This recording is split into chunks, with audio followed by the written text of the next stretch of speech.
Jason Lloyd, The Athletic. LeBron, the MVP voting came out a couple minutes before the tip tonight, and wondering if you saw those results, that you were not in the top three, and if that fit into the game at all, and whether or not you even saw your reaction to not being in the top three. No, I didn't see it. And what you gonna do about it at the end of the day? I mean, my only job is to try to be the MVP for this team every night. Put my teammates, put our franchise in position to be successful, and ultimately compete for a championship, though. So, for me, I know what I bring to the table. This league knows what I bring to the table. So, it's for you guys to write about. It's not for me to be concerned about it. Joe. Joe Varden, Cleveland.com. Before the playoffs, you said you thought that you had enough to win a championship this year.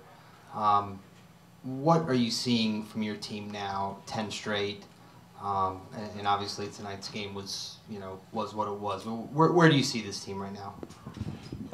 We just want to try to get better. I also told you we had another level, and you looked at me crazy when I told you that. I believe we got another level as well. As well as we played tonight, there was still some things we could have did better. We had a few bad turnovers offensively that we could do better. We had a couple miscues defensively where we gave us some open looks. So we can just continue to we can get better, and that's a positive for our ball club. And it's no complacency with us right now. I mean, it shouldn't be. It's the postseason, but we like where we're headed, in the direction we're headed right now. Dave. David Brenneman, ESPN. LeBron, even before the series started, Brad Stevens said that he felt like the Cavs had a perfect roster. That was before you're up 28 in Game 1, before you're up 50 in Game 2.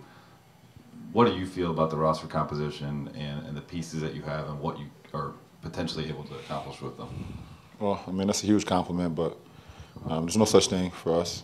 We don't have a perfect roster. We don't have a perfect team, but we can make up for mistakes, and we can make up for maybe some deficiencies that we may have, because we communicate, we fly around, and we sacrifice one another. So, that could put us as close to perfection as possible, which you can't ever get to. But, our communication level, our sacrifice, what we give to each other every night, kind of covers that, kind of covers some of the faults that we may have, and with the faults that we do have, we try to get better and better at it. So we could be as great as we can be every single night. Middle right. You. Oh, sorry. Jake Fisher with Sports Illustrated.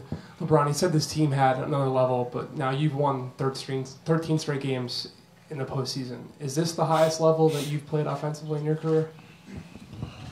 I don't know.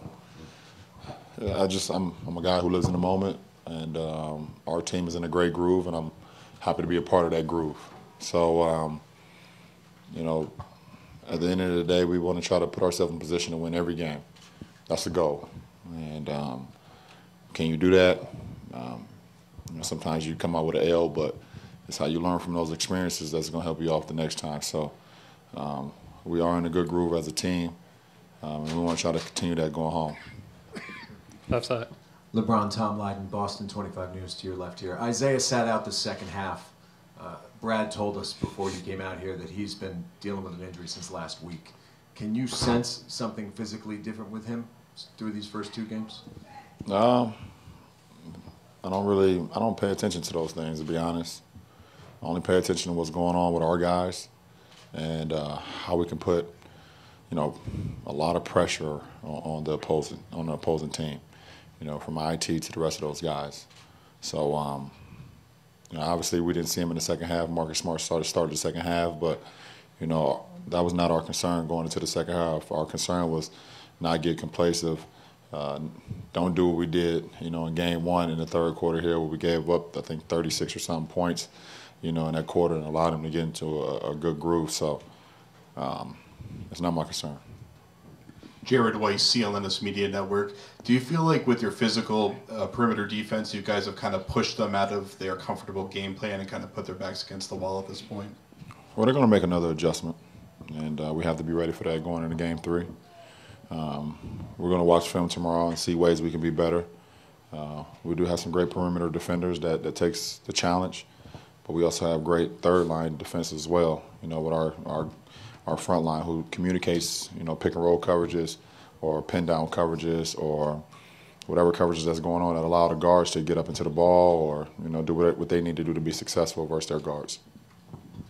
Bob Schron, the Citizen. LeBron, Brad was saying one of the takeaways he took from the game was in the beginning of the fourth quarter, Kyle, a bunch of the veterans were out there, RJ, playing so professionally. Are you guys at a point where you're challenging each other, you know, excellent veterans, making each other better?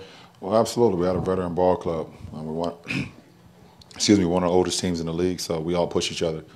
We're here for one reason. When you sign up to be here, we're here to compete. We're here to sacrifice for one another. And if you're in garbage time or if you're in the crunch time, you need to be a professional. And you know, RJ's done that.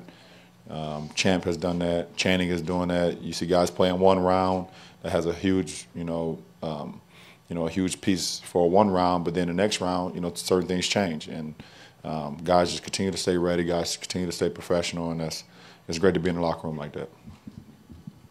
Anything else? All right, thank you.